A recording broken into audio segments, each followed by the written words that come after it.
guys, time for another video. So let's talk about ECUs. So I'm strongly considering another ECU swap on the well, I shouldn't say I'm strongly considering.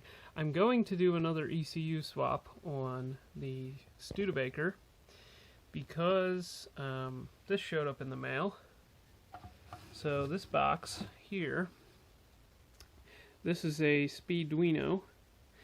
This is a box made by a bunch of guys, I think in Australia. Those were the guys that originally built it. But it is a Arduino-based ECU. So I have messed with this before. I was trying to make it work on an LS. This is actually the actual control board that hooks into the Arduino. You can see there's all the pins that go into the Arduino. So I've messed with one of these before. I was not able to get it to work.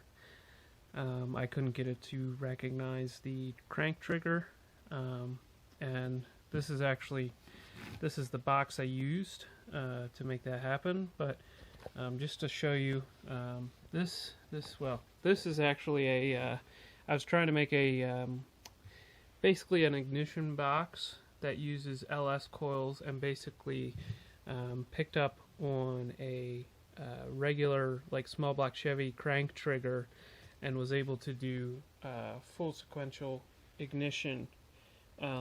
So that's what this was all about. I was working on this like years ago, and I kind of never I never really finished it. So but yeah. So let's put you. Okay, so for those of you guys that aren't familiar with Arduinos, sorry, this is screwed in here, I can't pull it out. But Arduinos are basically microcontrollers. They come in a bunch of different variants. This is the Arduino Do, which is a slightly more powerful version. It has a Atmel processor and a bunch of fancy stuff.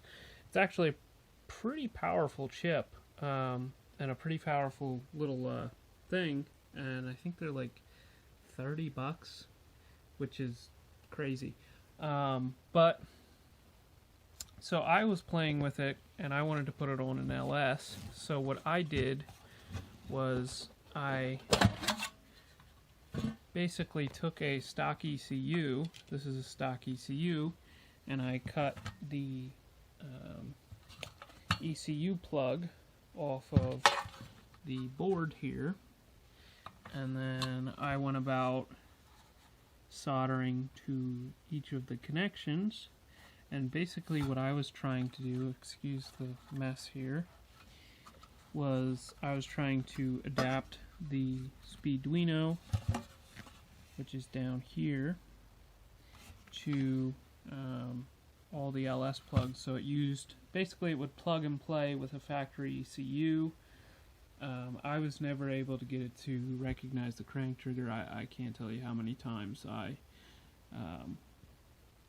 changed something, then plugged it in, then changed something else, then plugged it in, and just, I got tired of fumbling around underneath the dash of my car, and I gave up.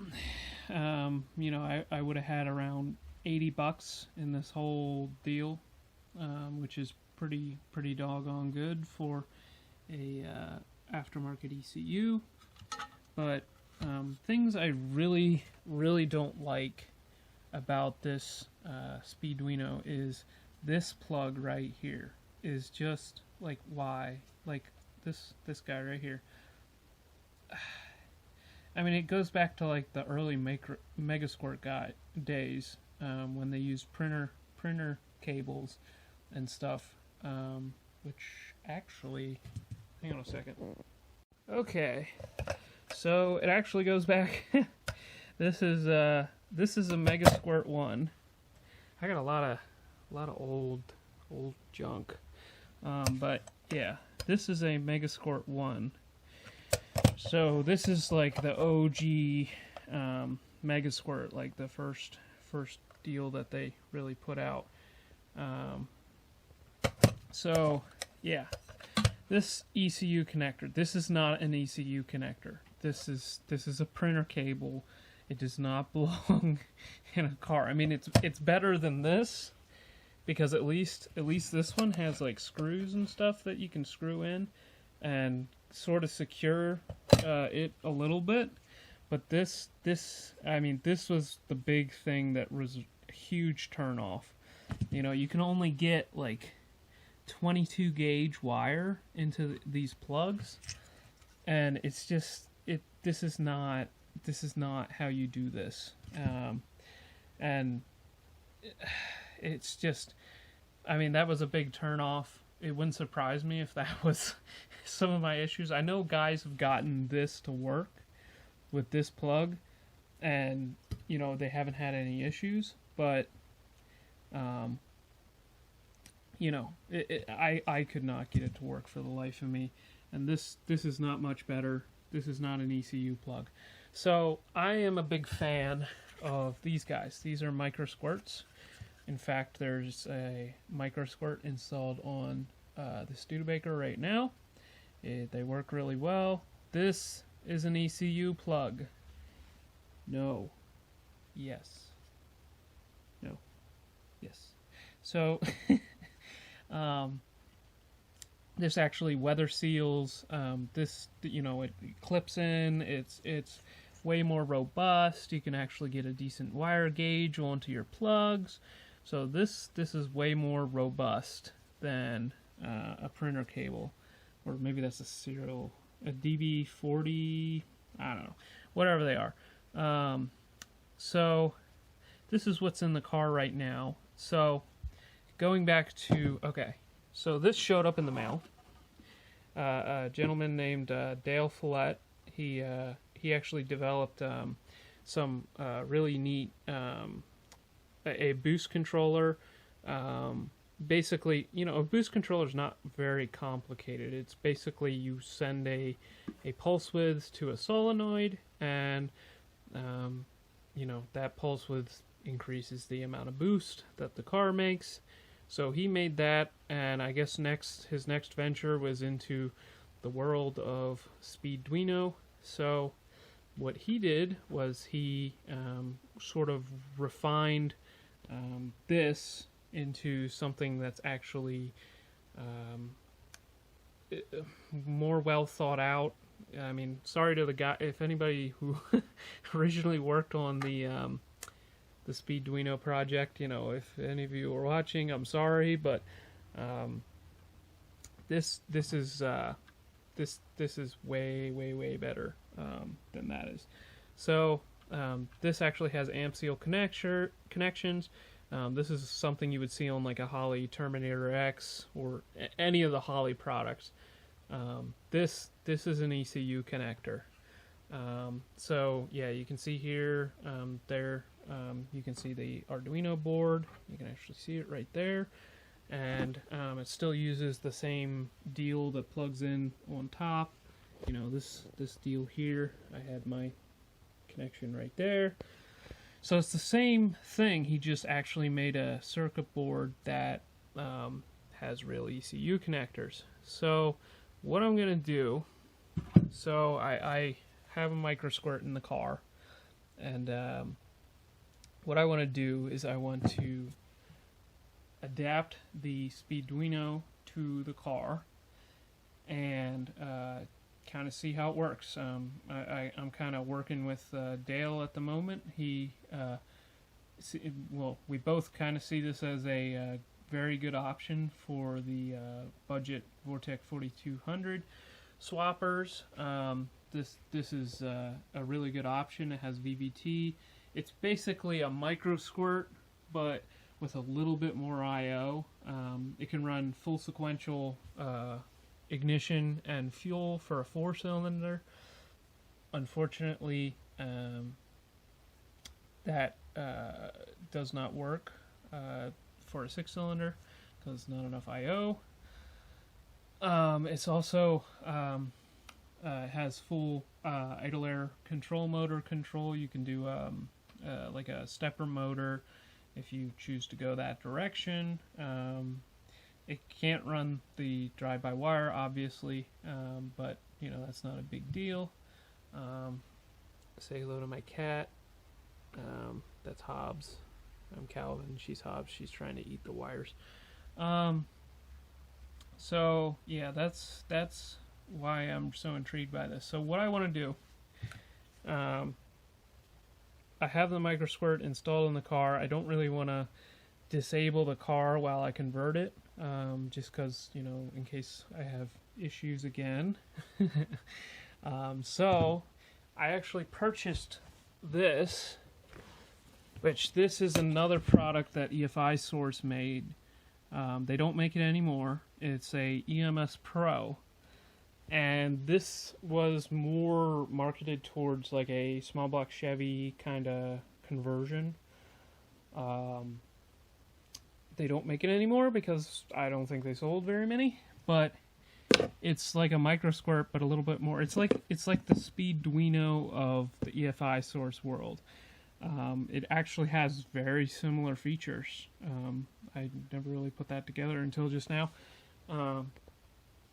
But unfortunately with this, there's not very many trigger supports. So you can't really use it on much. I mean, it's actually a very nice setup. It's a little expensive. I think they're like $400 versus he's marketing these guys at I think like $320. I think he said. So yeah, it's a little more expensive. Again, real ECU connector. Has the jumpers on the side here. It's a really neat little box, but they just, I guess, never really took off. You can't put them on an LS. You might be able to put them on a 58X LS, but that was what I was trying to do with it. So to do that, I actually had a microsquirt on the LS that I was working on. And what I had done was I took the pigtail from the EMS Pro, and I was basically making a adapter harness to go to the microsquirt plug. So this, you know, basically this is what this was all about. So I was, you know, soldering basically exactly what I was doing here. I was trying to do here. I never could get this one to work either. So, I guess I don't have a very good track record with these adapter harnesses, but we're gonna try it again. That's funny. Alright. So basically what I'm gonna do is I'm gonna cut this guy off, and then I'm gonna pin it into this guy here, and then we're gonna plug this into the harness that's in the car, and hopefully everything works. That way I don't have to take my harness that's in the car that already has this plug, already works with the microsquirt, everything's happy, and I don't have to take that out and take all the pins out and repin them on here. I can do that on this harness and work out all the bugs, and then if I want to go for a more permanent installation at some point, I can readapt. Hi, Hobbs. So I can readapt this guy to, do a more permanent installation. I can basically take my plug that's in the car and repin it to that, you know, after I find out it works. So this is turning into a long video. I'm very excited to give this a shot. A big shout out to Dale. I have confidence it'll work. I just, you know, you know, after this mess, you know, you can understand why I would be a little wary. So we'll give it a go, and yeah, that was a very long-winded cat. Very long-winded video. Lots of stuff. Yeah, the only thing I don't have here is the gold box. That's the only, well, and the Terminator X. That's like everything I've played with. Yeah, I've been at this a while.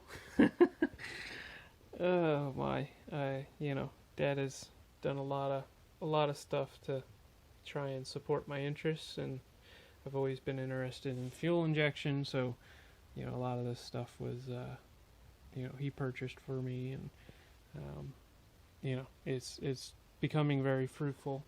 I think. I hope he agrees. And yeah, so I'm gonna cut it off there. I'll catch you guys in the next one.